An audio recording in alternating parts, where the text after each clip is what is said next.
Mapagpalang umaga. Inaanyayahan ko po kayo na samahan ako panoorin ang video na ito.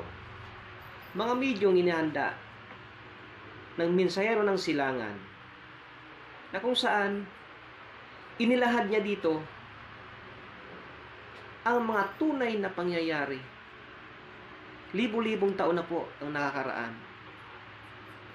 Tara po, panoorin po natin. Baka dito po ang iyong matagal nang gustong malamang katotohanan.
Masayang balita mga Ophirians, naririto na ang Serpent Seed Part 4. Bago tayo magpatuloy, mariin naming ipinapayo sa mga bagong subscribers or viewers na panoorin muna mula sa umpisa ang Creation Series bago tumuloy dito sa Babylon Series. Wala po kayong maiintindihan sa videong ito kung lalaktawan ang mga naunang video. Sa sinundang video, huminto tayo sa Noah's Flood at nag-iwan tayo ng katanungang sino ang serpent seed sa Noah's Ark na nagpatuloy pagkatapos ng baha. Hindi nyo aakalain na ang susi para masagot ang katanungan na yan ay matatagpuan sa pangyayaring nalasing at nakatulog si Noah ng nakahubad. Genesis chapter 9 verse 18 hanggang 27. The sons of Noah who came out of the ark were Shem, Ham, and Japheth. Ham was the father of Canaan. These were the three sons of Noah, and from them came the people who were scattered over the whole earth. Noah, a man of the soil, proceeded to plant a vineyard. When he drank some of its wine, he became drunk and lay uncovered inside his tent. Ham, the father of Canaan, saw the nakedness of his father and told his two brothers outside. But Shem and Japheth took a garment and laid it across their shoulders. Then they walked in backward and covered their father's naked body. Their faces were turned the other way so that they would not see their father's nakedness. When Noah awoke from his wine and found out what his youngest son had done to him, he said, "Cursed be Canaan, the lowest of slaves will he be to his brothers." He also said, "Praise be to the Elohim of Shem. May Canaan be the slave of Shem. May Elohim extend Japheth's territory. May Japheth live in the tents of Shem, and may Canaan be the slave of Japheth." Yung mga hindi po well-versed sa English, pakibasa nyo na lang po yan sa Tagalog. Ganito po ang nilalaman ng talata.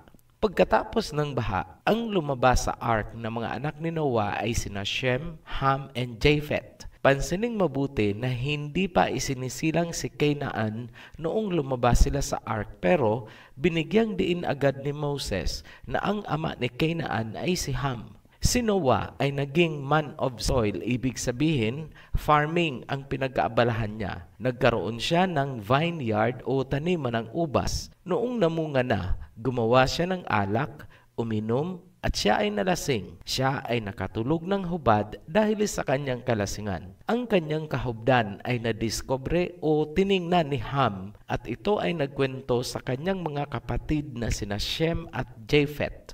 Ang ginawa naman ni Shem at Japheth ay kumuha ng blanket o kumot inilagay nila sa kanilang likod hanggang balikat at patalikod silang naglakad papunta kay Noah para ito ay takpan. Noong nagising si Noah at nalaman niya ang ginawa ni Ham, nagalit siya at isinumpa niya si Canaan na anak ni Ham. Pansinin na si Ham ang may kasalanan, ngunit ang isinumpa ay ang anak niyang si Canaan. Matagal nang pinagtatalunan kung ano talaga ang kahulugan ng pangyayaring ito. Gagamit tayo ng mga guide questions para malinaw ang pagtatalakay.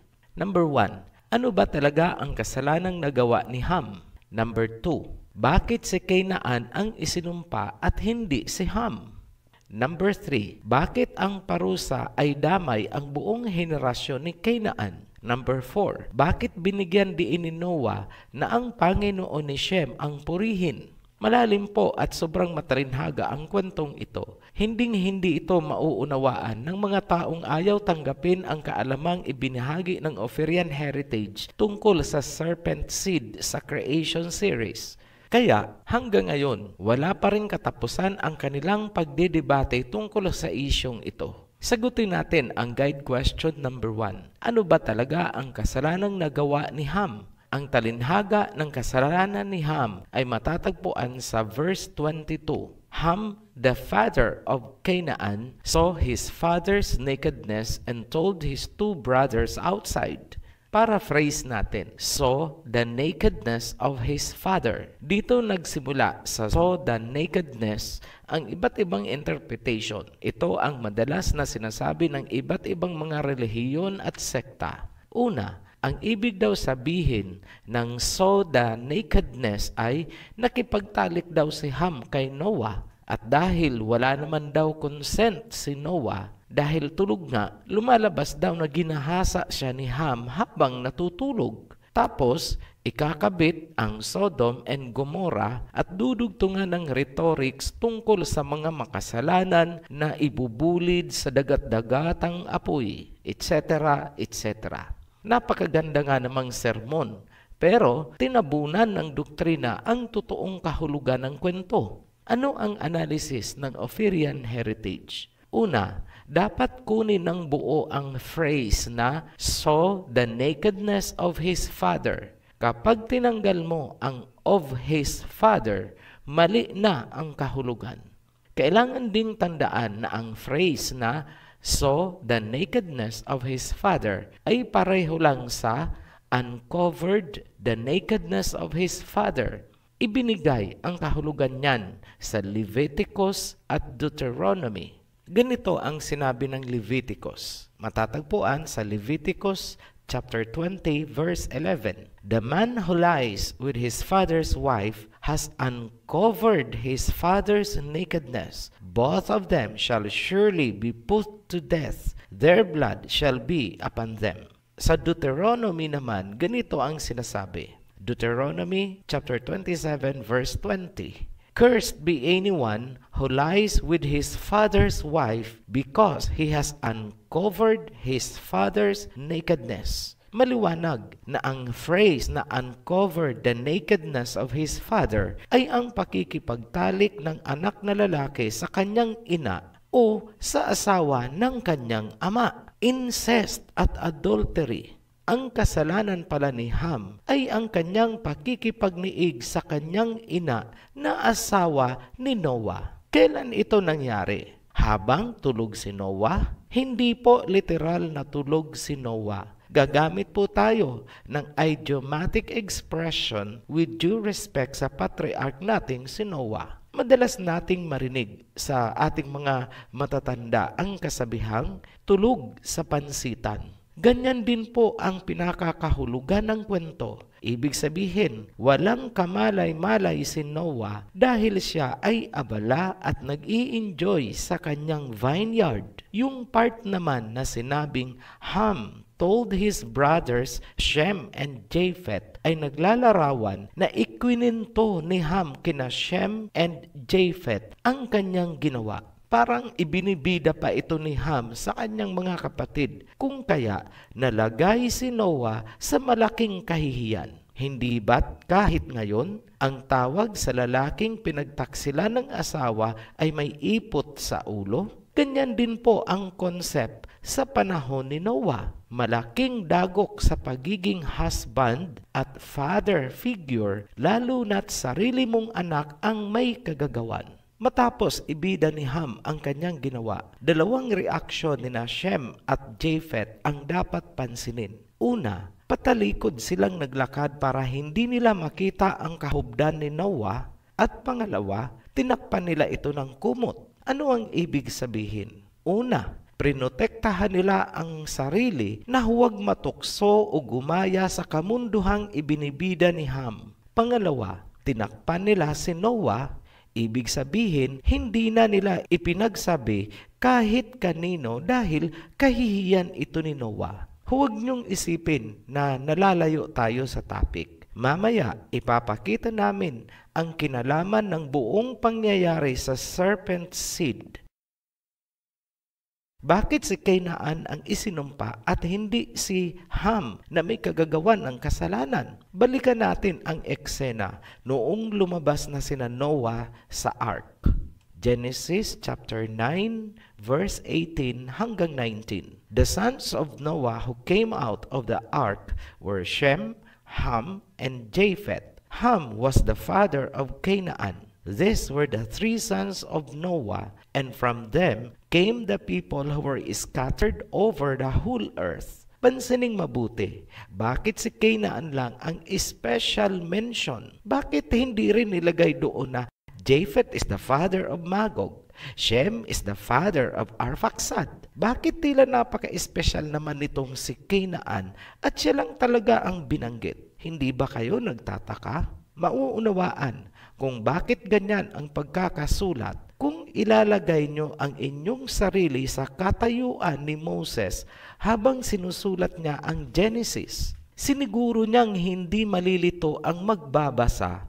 Baka akalaing si Noah ang ama ni Canaan. Inilagay niya agad na si Ham ang ama ng isisilang ng asawa ni Noah. Baka po malito kayo.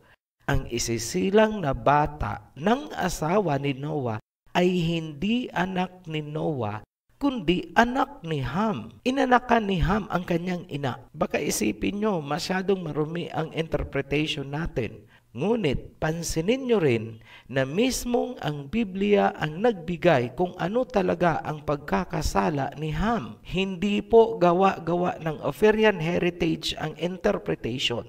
Ngayon, sagutin na natin ang guide question number 2 at number 3. Bakit si Canaan ang isinumpa at hindi si Ham? Bakit damay ang henerasyon ni Canaan? Para masagot yan, kailangan nating buksan ang lihim na pagkatao ng asawa ni Noah. Sino ang asawa ni Noah? Dahil hindi pinangalanan sa Biblia ang asawa ni Noah, titingin tayo sa mga extra-biblical sources at magsasagawa tayo ng cross-check at triangulation kung tutugma ba sa mga sumunod na pangyayari. Consider din natin ang posibleng translation issues bilang pag-iingat. Unahin natin ang Book of Moses, chapter 8, verse 12. And Noah was 450 years old and begot Japheth. And 42 years afterwards, he begot Shem of her who was the mother of Japheth. And when he was 500 years old, he begot Ham. Pansining mabuti na binigyang diin ng Book of Moses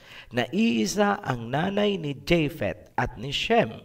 Kaya parang lumalabas na iba ang ina ni Ham. Ayon naman sa Writings of Abraham, chapter 11, verses 1 hanggang 3. And when Noah was 450 years old, he begot a son and he called his name Japheth. 42 years later, he begot another son of her who was the mother of Japheth.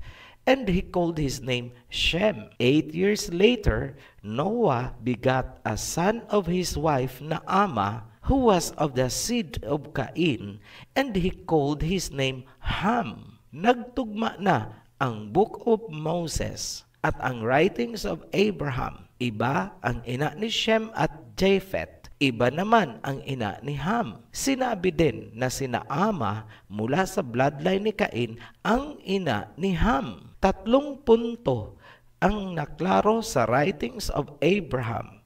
Una, magkapatid si Shem at Japheth sa unang asawa ni Noah. Pangalawang punto, si Ham ay half-brother lang ni Shem at Japheth sa ama. Pangatlong punto, ang ina ni Ham ay sina Ama na galing sa bloodline ni Cain. Ayon din sa Midrash, Genesis Rabbah at Rashi's commentary, sina Ama ang asawa ni Noah. Ofirian, hindi natin pwedeng tanggapin ang impormasyon na yan dahil wala yan sa Biblia. Tama po kayo, wala sa Biblia. Ngunit, kung papansinin natin, ang mga impormasyon na yan ang nag-bridge sa mga missing gaps ng nasusulat sa Genesis. Ngayon, mag-cross-check na tayo sa Genesis. Sino sina Ama? Genesis chapter 4 verse 22. Zillah also had a son, Tubal-Cain, who forged all kinds of tools out of bronze and iron. Tubal-Cain's sister was Naamah. Ayan, lumutang na si Naamah sa Genesis, kapatid ni Tubal-Cain, at sila ay mga anak ni Lamech. Si Lamech naman ay apo ni Cain sa talampakan. Lumalabas na si Naamah at Ham ang carrier ng serpent seed na sumakay sa Noah's Ark. Tugma ang Book of Moses at Writings of Abraham sa Genesis. Lalong titibayan kapag nailabas na natin kung ano ang ginampanan ni Naamah sa bandang huling panahon. Ngayon, pwede na nating sagutin ang tanong na, bakit si Kainaan ang isinumpa at hindi si Ham? Unang rason, dahil nasusuklam ang ina ni Kainaan sa Elohim. Paano namin nasabi na nasusuklam sa Elohim ang asawa ni Noah? Una, siya ay lahi ni Cain. Alam niya ang pinagdaanan ng kanyang lahi. Nakita niya kung paanong namatay ang kanyang mga kamag-anak at kaibigan sa baha. Alam ni Naamah na sa lahi ni Cain, siya lang ang nakaligtas at ang kanyang anak na si Ham. May basihan ba ang sinabi nating nasusuklam at kinamumuhian ng asawa ni Noah ang Elohim? Yes. At ano ang parusa kapag kinamumuhian o kinasusuklaman mo ang Elohim? Exodus chapter 20 verse 5. You shall not bow down to them or worship them, for I the Elohim am a jealous El, punishing the children for the sin of the parents to the third and fourth generation of those who hate me. Maliwanag na ang parusa ay napupunta sa mga anak hanggang sa ika-4 na henerasyon kapag kinasuklaman mo ang Elohim. Kaya si Kainaan ang pinarusahan ni Noah ng sumpa. Ofirian, anak naman ni Naamah si Ham. Bakit hindi si Ham ang isinumpa ni Noah? Tama, anak ni Naamah si Ham. Ngunit anak din si Ham ni Noah. Hindi kinasusuklaman ni Noah ang Elohim. Isa pa, si Ham ay saklaw ng covenant ng Elohim kay Noah. Hindi pwedeng sagasaan ni Noah ang blessings ng Elohim kay Ham. Pangalawang rason, bakit si Kainaan ang isinumpa? Si Kainaan ay bunga ng isang pagkakasala na may kinalaman sa genetics na magpapasalin-salin hanggang sa huling panahon. Walang pinagkaiba sa bunga ng pagkakasala ni Adam and Eve noong nasa recovery period ang tao dahil sa pagkaka-extinct ng lahi ng first couple. Nasa proseso ng renewal ang sangkatauhan sa pamamagitan ni Adam and Eve noong sumingit ang serpent seed. Matapos ang baha, si Naamah at si Ham na lang ang natitira na pwedeng magpatuloy ng serpent seed ni Cain. Ngunit ang serpent genes ni Ham galing sa ina ay mahina na dahil na-dilute na ito ng pure genes ni Noah. Isa lang ang paraan para muling mabuhay ang serpent genes sa magiging anak ni Ham. Kailangang ang maging ina ng anak ni Ham ay serpent seed carrier din at yun ang ginampanan ng kanyang ina. Ang bunga ay si Canaan. Yan ang pinakamalalim na dahilan bakit si Canaan ang isinumpa ni Noah. Ngayon, dumako tayo sa guide question number 4. Bakit binigyang diin ni Noah na ang Panginoon ni Shem ang purihin habang isinusumpa niya si Canaan? Alam ni Noah na ang sumpa ay unti-unting mangyayari o magkakatotoo sa paglipas ng panahon. Ngayon, bakit very specific si Noah na Elohim or God of Shem ang pupurihin? Bakit hindi niya sinabi na, praise the Elohim of Shem and Japheth? Isa lang ang obvious na sagot. Dahil si Shem ang panggagalingan ng Misaya na isisilang at lahi ni Shem ang magpapatuloy ng pagsamba sa tunay na Elohim ni Noah. Nasagot na natin ang mga guide questions 1, 2, 3, and 4. Ngayon, para lang maunawaan kung paano natupad ang sumpa kay Canaan, mag-pass forward tayo sa panahon na nagkahiwa-hiwalay na ang mga tao mula sa Tower of Babel. Huwag po kayong malilito. Sina Ama at Canaan ay sumabay na sa pag-alis ni Ham sa Shinar, ngunit pagdating nila sa Lebanon, nagpaiwan sa Canaan at Naama at inukupan nila ang Lebanon papuntang silangan sa Jordan River hanggang sa may border ng Egypt sa timog. Sa ancient history, may isang city na pinangalanang Naama sa land of Canaan. Obviously, hango sa pangalan ni Naama. Yan ay isang historical fact na sinuportahan din ng Book of Jubilees. Noong inukupan ni Canaan ang lugar na sinabi natin, isinumpa siya ni Ham at ng kanyang mga kapatid na sina Cush at Mizraim. Ito ang pangalawang sumpa na kinakaharap ni Canaan. Jubilees chapter 10 verse 29 up to 34. Thou hast settled in a land which is not thine, and which did not fall to us by lot. Do not do so, for if thou dost do so, thou and thy sons will fall in the land, and be accursed through sedition. For by sedition ye have settled, and by sedition will thy children fall, and thou shalt be rooted out forever. Dwell not in the dwelling of Shem, for to Shem and to his sons did it come by their lot. Cursed art thou, and cursed shalt thou be beyond all the sons of Noah, by the curse by which we bound ourselves by an oath in the presence of the holy judge, and in the presence of Noah our father.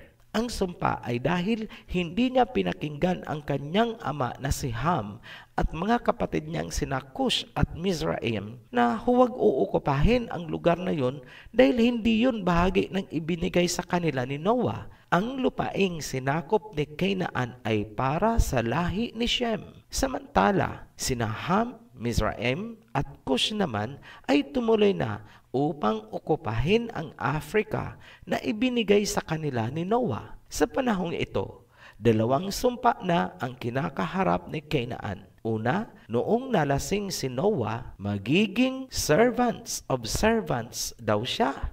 Ang pangalawang sumpa ay galing kay Ham at sa kanyang mga kapatid. Babagsak siya at ang kanyang sibilisasyon. Ngayon, paano natupad ang dalawang sumpa kay Canaan? Mag-pass forward ulit tayo sa panahon ni Moses para maipakita lang ang katuparan ng sumpa kay Canaan. Babalik na lang po tayo mamaya sa main topic na Mystery Babylon. Tapusin na natin ang tungkol sa mga sumpa kay Canaan. Sa panahon ni Moses, pinalaya na ang mga Israelites mula sa pagkaalipin sa Egypt. Ibinigay sa kanila ang lupain na inukupan ni Canaan. Tandaan natin na mula pa sa panahon ni Noah, ang lupaing yun ay talaga namang para sa lahi ni Shem. Hindi naging maayos ang pag-ukupa ng mga Israelites sa lupain dahil nga nag-squatter na doon si Canaan. Mababasa sa Book of Judges chapter 1 verse 27 hanggang 33. Sinabi na ang tribes ni Manasseh, Ephraim, Zebulun, Asher at Naphtali ay hindi nakakuha ng kanilang mga lupain mula sa Canaanites noong panahon ni Joshua. Nakuha lang ang lupain mula sa Canaanites noong si David na ang hari. Dito na nagsimulang matupad ang sumpa kay Canaan. Naging alipin sila ng mga alipin. Hindi nga ba't ang mga Israelites ay mga alipin din sa Egypt? Tapos ngayon, inalipin din ng Israelites ang mga Canaanites. Judges chapter 1 verse 28. When Israel grew strong, they put the Canaanites to forced labor but did not in fact drive them out. Noong lumakas na daw ang mga Israelites, ginawa nilang mga alipin ang mga Canaanites mula sa panahon ni David hanggang ito sa panahon na ni King Solomon. King Hiram of Tyre sent messengers to David along with cedar trees and carpenters and masons who built David a house. 2 Samuel chapter 5 verse 11. Mga Canaanites din ang ginamit ni King Solomon para itayo ang kanyang temple at kung ano-ano pang mga infrastructure sa kingdom. Tandaan niyo po na ang mga Sidonian workers ay mga Canaanites na ibinigay ni King Hiram kay King Solomon para itayo ang temple at palace. Yung pagiging servant naman ng Canaan sa lahi ni Japheth ay maituturing nating nagkatotoo din noong sinakop ng Romans at Greeks ang Tyrians and Carthaginians.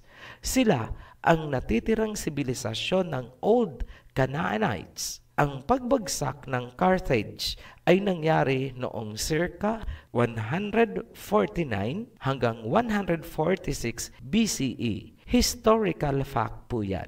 Ngayon, dahil natapos na natin ang tungkol sa mga sumpa kay Canaan, bumalik na tayo sa main topic kung paano nag-evolve ang Mystery Babylon.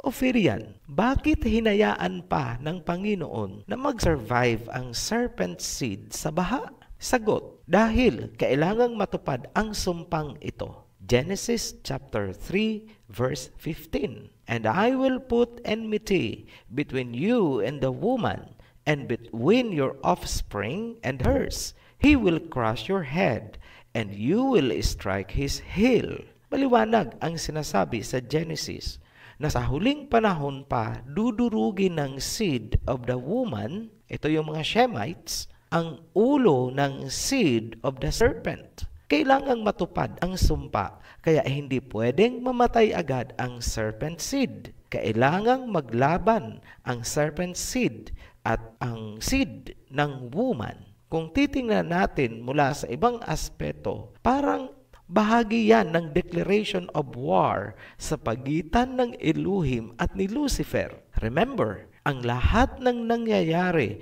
mula pa sa garden ay dahil sa pakikipag-power play ni Lucifer sa Elohim. Balikan natin yung panahong nabunyag ang milagro ni Ham at ng kanyang ina. Importante po ito para maunawaan natin kung paano isinilang ang Mystery Babylon. Matapos ang nangyari sa pagitan ni Ham at ng kanyang ina at ang inabot na kahihiyan ni Noah at matapos din ang pagsumpa kay Canaan, ganun pa rin kaya ang samahan nila?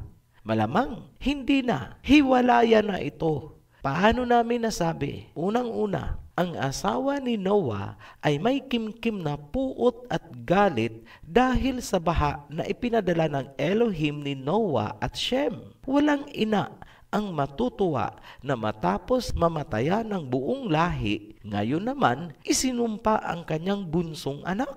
Tapos, habang isinusumpa ang kanyang bunsong anak, praise the Elohim of Shem. Lalong nag-aapoy ang galit ng asawa ni Noah. Hiwalayan na talaga ang sumunod na nangyari. Si Noah ay sumama kay Shem Dahil, obviously, sila ang magkaisa sa pagsamba sa tunay na Elohim. Ang analysis natin na sumama nga si Noah kay Shem ay naaayon sa Book of Jasher, chapter 9, verse 5 hanggang 6. Inilarawan sa Book of Jasher na binanggit natin na si Shem at Noah ang nagturo kay Abram tungkol sa tamang pananampalataya. Abram po, ito po yung naging Abraham bandang huli. Ang misteryo ng Babylon ay masasabi nating nagsimula kay Naama. Para maunawaan kung paano nabuo ang misteryo, mahalagang tandaan ang mga sumusunod. Number 1, si Naama bilang serpent race ang may malalim na kaalaman tungkol sa sibilisasyon, technology at kingdom ni Cain bago ang baha.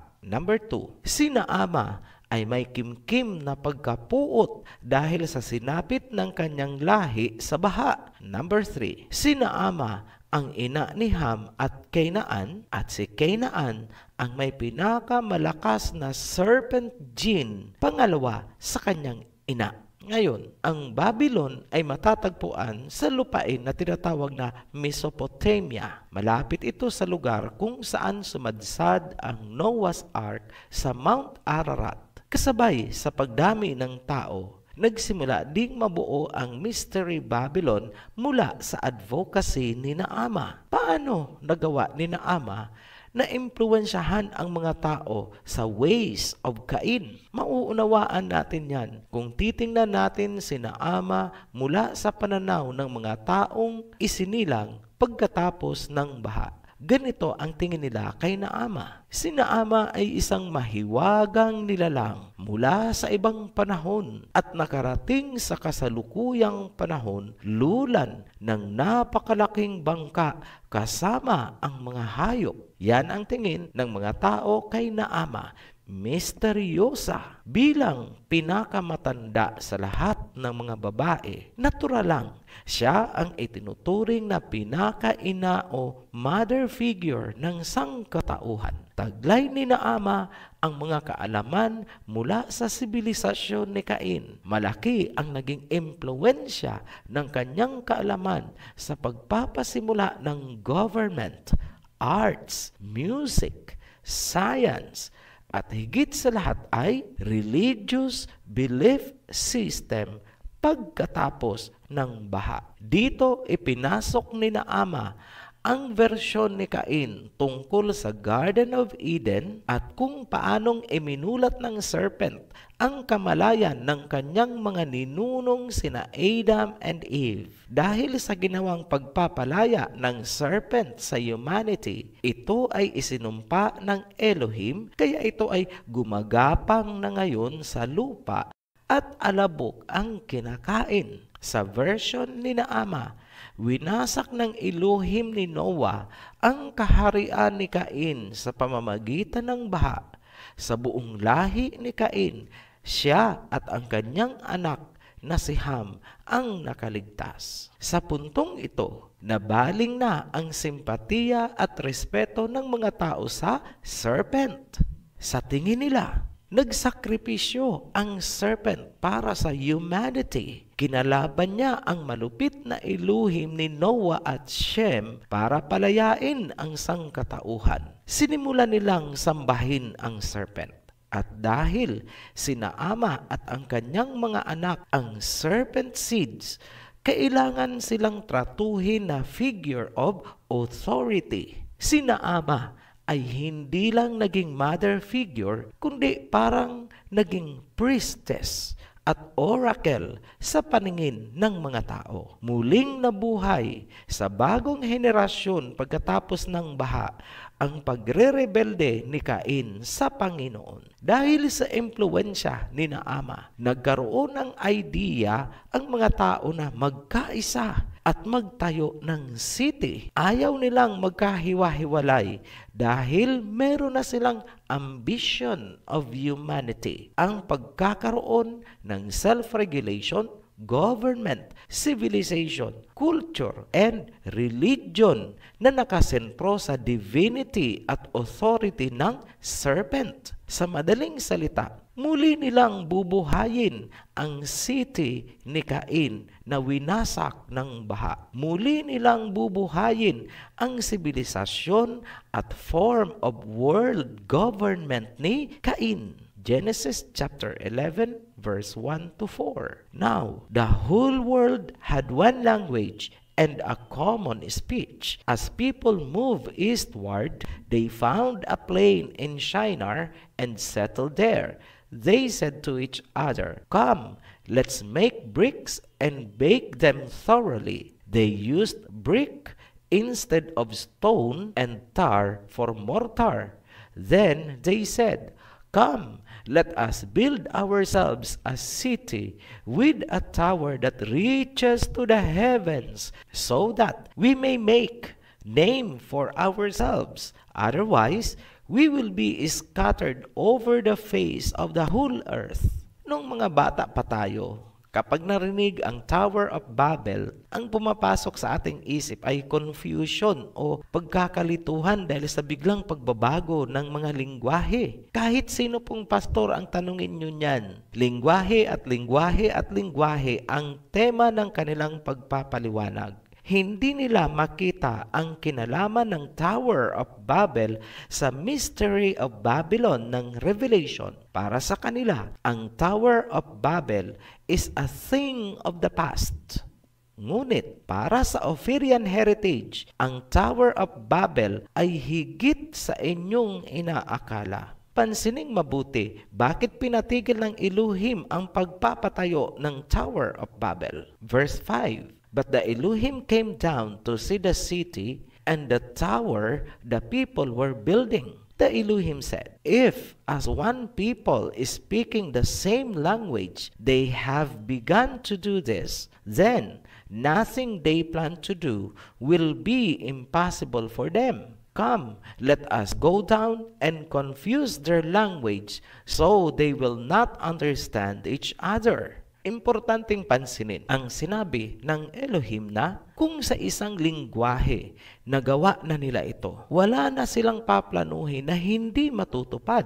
Kaya binago ang lingwahe nila at sila ay naghiwa-hiwalay. Tanong, ang Tower of Babel ba ay literal as in physical na structure na itinayo gamit ang mga bricks? Kung physical man ito o literal, bakit nila itinayo? Ano ang purpose ng pagtatayo nila ng Tower of Babel? Bakit pinigilan ng Elohim? Kung ito naman ay hindi literal na structure, ano ang kahulugan ng kwento? Sa susunod na video, tatalakayin natin ang Tower of Babel at mga customs ng tao gaya ng serpent divination at serpent worship na lumaganap sa iba't ibang panig ng mundo mula sa Mystery Babylon hanggang sa kasalukuyan. Ang ideology ni Naama mula sa city ni Cain bago ang baha ay matagumpay niyang naipunla sa mga tao bago pa man nagkahiwa-hiwalay sa Tower of Babel. Binaon ng mga tao sa kani-kanilang mga bansa ang ideolohiya ni Naama. Yan ay pinatutunayan ng mga Tower of Babel na kanilang itinayo sa kani-kanilang bansa kung saan itinuloy nila ang serpent worship at serpent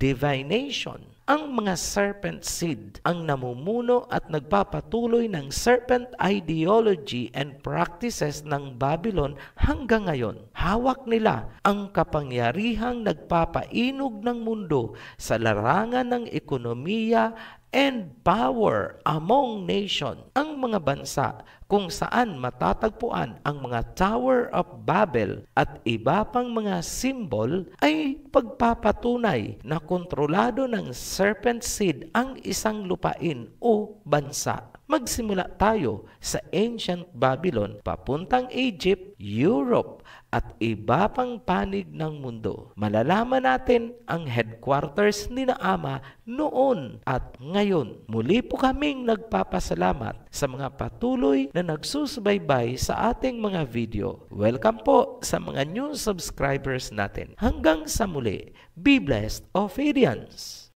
Maraming salamat po. nakaabot po kayo sa dulo ng video na ito. Kung kayo man po ay may katanungan, pinutin lang po ang link sa ilalim ng video na ito. Sama-sama po nating alamin, unawain, kung kayo man po ay mayroon pang ibang katanungan. Salamat po. Be blessed. Shalom.